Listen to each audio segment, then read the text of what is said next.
आज मैं आपके सामने एक ऐसी कंपनी के बारे में बात करूंगा जिसका कोर बिजनेस मॉडल है डिस्ट्रेस क्रेडिट के अंदर। कंपनी का नाम है जेएम फाइनेंशियल और कंपनी की मार्केट कैप और कंपनी की बुक्स पे जो कैश पड़ा हुआ है वो तकरीबन तकरीबन सेम है, अराउंड 7,000 करोड़ के आसपास का।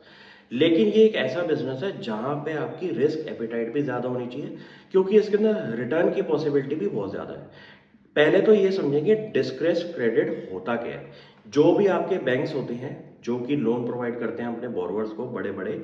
आपके कॉरपोरेट लोन्स, आपके एसएमई लोन्स, आपके आपके मीडियम साइज लोन जो देते हैं, उसके अंदर जहां पे बैंक्स को पेमेंट की दिक्कत आती है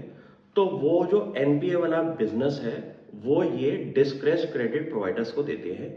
जो कि इन रेजोल्यूशंस पे काम करते हैं। और जब ये रेजोल्यूशंस ठीक हो जाते हैं तो इसमें सबसे ज़्यादा बेनिफिट भी इनको ही मिलता है, क्योंकि सबसे बड़ी बात तो ये है कि इस कंपनी का जो जेएम फाइनेंशियल है उसका डिस्ट्रेस क्रेडिट के अंदर अराउंड जो एयूएम है वो है अराउंड 15,000 करोड़ का। कंपनी के पास जो डिस्ट्रेस क्रेडिट बैठा हुआ है उसकी अगर हम ड्यूज की बात करें, जो कि इन कंपनीज को अपने प्रोवाइडर से लेने हैं अभी फिलहाल, वो है अराउंड 77,000 करोड़ के। और ये जो उन्होंने एसेट्स खरीदे अपनी बुक्स पे डाल के, उसकी जो वैल्यू है अराउंड 23,000 करोड़ की है,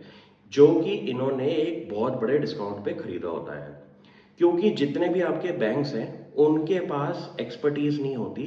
इन क्रेडिट सॉल्यूशंस के अंदर, क्योंकि एक डिस्ट्रेस सिचुएशन होती है जहां पे आपका कंपनी का जो है डिफॉल्ट की प्रोबेबिलिटी ज़्यादा हो जाती है और उस पर काफ़ी ज़्यादा काम करने की रिक्वायरमेंट आ जाती है एक्सट्रीम प्रोफेशनल्स की।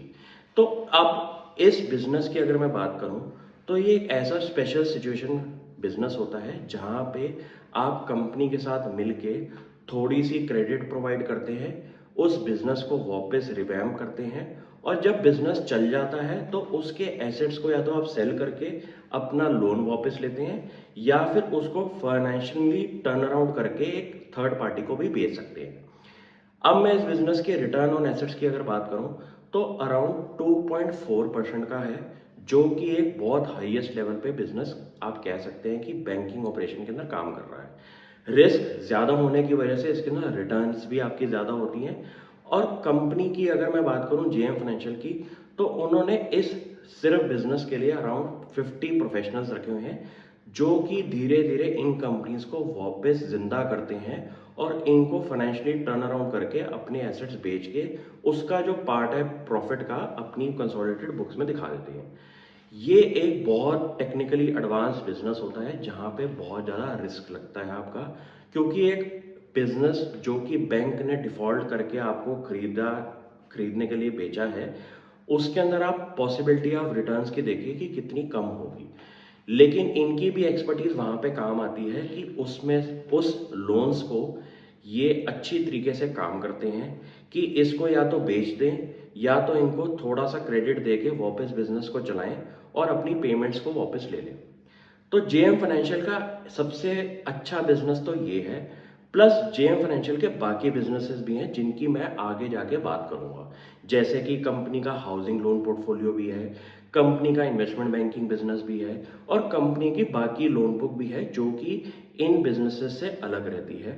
तो एक कंसोलिडेटेड लेवल पे आप कह सकते हैं कि जेएम फाइनेंशियल एक इन्वेस्टमेंट बैंक है जो कि डिफरेंट डिफरेंट वर्टिकल्स में काम करता है और उनकी प्रॉफिटेबिलिटी भी अच्छे लेवल पे इस टाइम ट्रेड कर रही है। मैं मार्केट में ऐसी बेट्स भी लेता हूं अपने कुछ परसेंटेज की पोर्टफोलियो की, जहां पे थोड़ा सा रिस्क इन्वॉल्व भी होता है लेकिन रिटर्न की पॉसिबिलिटी भी आपकी ज्यादा होनी चाहिए। तो आप भी इस कंपनी को फर्दर स्टडी करें और आपको काफी इंटरेस्टिंग लगेगा इसका बिजनेस समझने में कि डिस्ट्रेस एसेट्स क्या होते हैं और उनमें कैसा पैसा बना सकते हैं। Thank you.